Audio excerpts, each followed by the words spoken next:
Assalamualaikum warahmatullahi wabarakatuh. Perkenalkan, nama saya M. Rafli dengan NIM 2315004.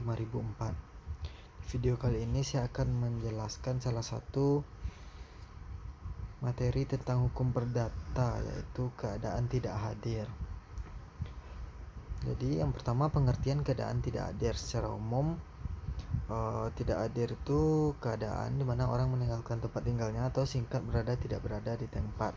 Mengenai latar belakang hukum perdata yang berpedoman pada KUHP perlu untuk mengatur mengenai masalah afwezigheid, karena pembentuk undang-undang memperkirakan dengan keadaan tidak hadir afwezigheid tersebut pasti akan menimbulkan suatu ketidakpastian hukum, karena hakikatnya walaupun seseorang itu tidak diketahui keberadaannya, namun tidak berarti hak yang dimiliki orang yang bersangkutan tersebut menjadi hilang secara otomatis. Maka untuk lebih jelasnya diuraikan pendapat R. Suetojo Prawiro Hamid Jojo sebagai berikut. Keadaan tidak berada di tempat tidak menghentikan wewenang berhaknya seseorang, jadi tidak menghentikan statusnya sebagai person. Akan tetapi keadaan demikian itu dapat menimbulkan ketidakpastian hukum. Karena itu pembuat undang-undang menganggap itu perlu mengatur hal tiada di tempat ini. Kedua, beberapa patokan keadaan tidak hadir atau afwezigheid. Pembuat undang-undang merasa perlu untuk mengatur tentang keadaan tidak hadir.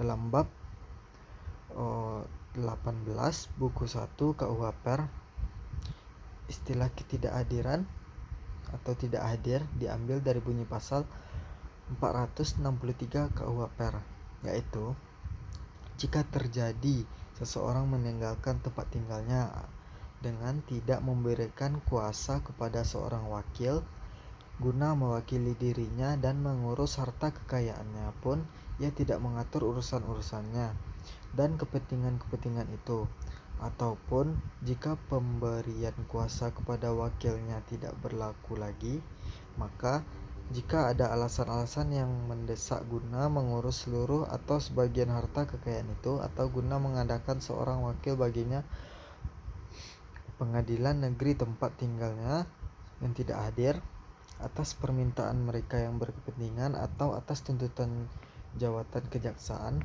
harus memerintahkan kepada balai harta peninggalan supaya mengurus seluruh atau sebagian harta kekayaan dan kepentingan-kepentingan itu, supaya membela hak-hak si yang tidak hadir dan mewakili dirinya.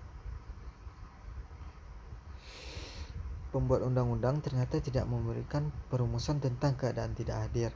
Secara umum dan menurut bahasa sehari-hari, tidak hadir adalah keadaan di mana orang yang tidak berada di tempat. Meskipun pembuat undang-undang tidak memberikan perumusan tentang hal itu, tetapi dari pasal 463 KUHP kita bisa menyimpulkan apa yang dimaksud dengan keadaan tidak hadir.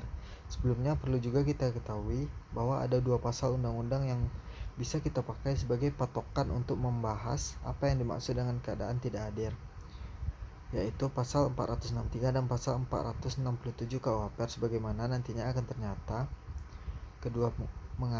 Keduanya mengandung unsur-unsur kurang lebih sama.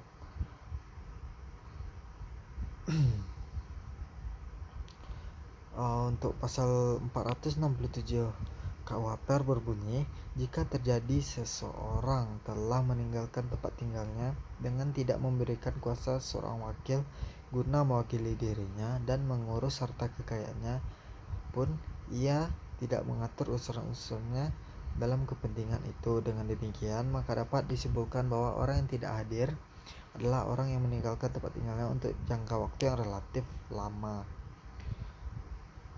tanpa menunjuk orang lain untuk mewakili dan mengurus kepentingannya. Berdasarkan ketentuan pasal 463 dan pasal 467 KUHP tersebut, maka keadaan tidak ada dapat disimpulkan sebagai seseorang tempat kediaman atau domisilinya karena meninggalkan tempat tinggalnya baik dengan meninggalkan kuasa maupun tidak, di mana keberadaannya tidak diketahui.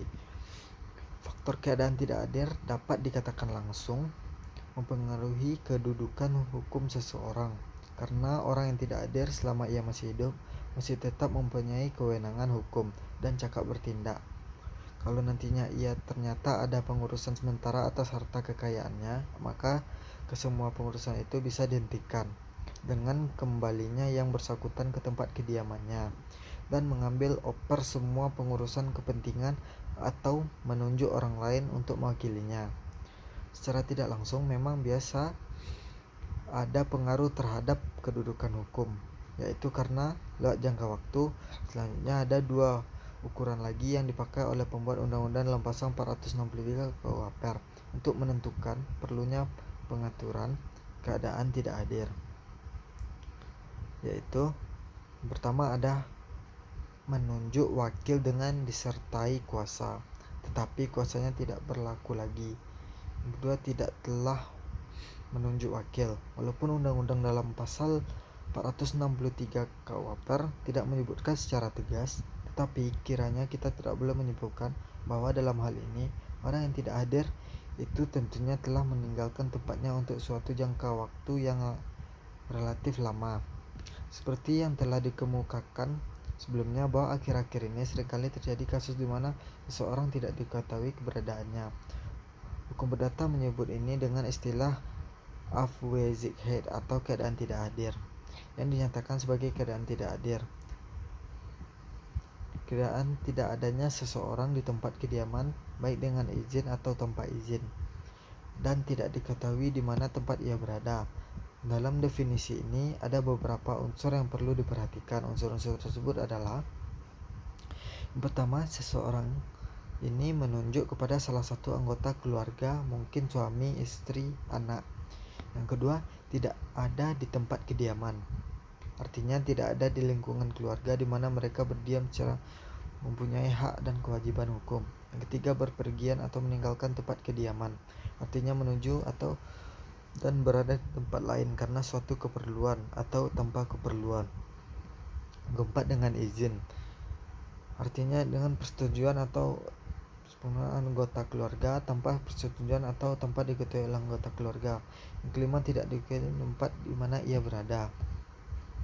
Namun selain unsur-unsur itu yang dikemukakan oleh Abdul Qadir Muhammad sebagaimana diuraikan di atas, masih diperlukan syarat lain yang penting untuk terjadinya ketidakhadiran itu, yaitu bahwa orang yang bersangkutan harus menghilang atau pergi dalam waktu yang relatif lama, sehingga apabila terdapat suatu keadaan hukum yang sudah memenuhi unsur-unsur ketidakhadiran ditambah dipenuhi syarat bahwa orang yang bersangkutan sudah pergi dalam waktu yang lama, maka secara hukum keadaan tersebut sudah memenuhi keadaan ketidakhadiran yang diatur dalam Kitab Undang-Undang Hukum Perdata mengenai penambahan syarat ketidakhadiran, yaitu orang yang tidak hadir itu telah meninggalkan tempatnya dalam waktu yang lama. Juga didukung oleh pendapat J. Satrio sebagai berikut. Walaupun undang-undang dalam pasal 463 tidak telah menyebutkan secara tegas, tetapi kiranya tidak boleh menyimpulkan bahwa dalam hal-hal ini orang yang tidak hadir itu tentunya telah meninggalkan tempatnya untuk suatu jangka waktu relatif lama. Unsur-unsur ketidakhadiran itu adalah: yang pertama ada seseorang, yang kedua ada tidak ada di tempat kediaman, yang ketiga berpergian atau meninggalkan tempat kediaman, yang keempat ada izin tanpa izin, yang kelima tak diketahui di mana tempat ia berada seperti yang saya sebutkan tadi, dan 6 dalam jangka waktu yang lama. Sehingga apabila dengan terpenuhnya unsur tersebut, maka suatu keadaan dapat disebut sebagai keadaan tidak hadir melalui penetapan pengadilan yang bersumber pada ketentuan hukum perdata barat atau hukum perdata. Kemudian mengenai beberapa lama waktu yang diperlukan agar dapat memenuhi syarat keadaan tidak hadir adalah 10 tahun atau lebih. Mungkin hanya itu yang dapat saya sampaikan. Kalau ada salah saya mohon maaf. Billahi taufiq wal hidayah. Wassalamualaikum warahmatullahi wabarakatuh.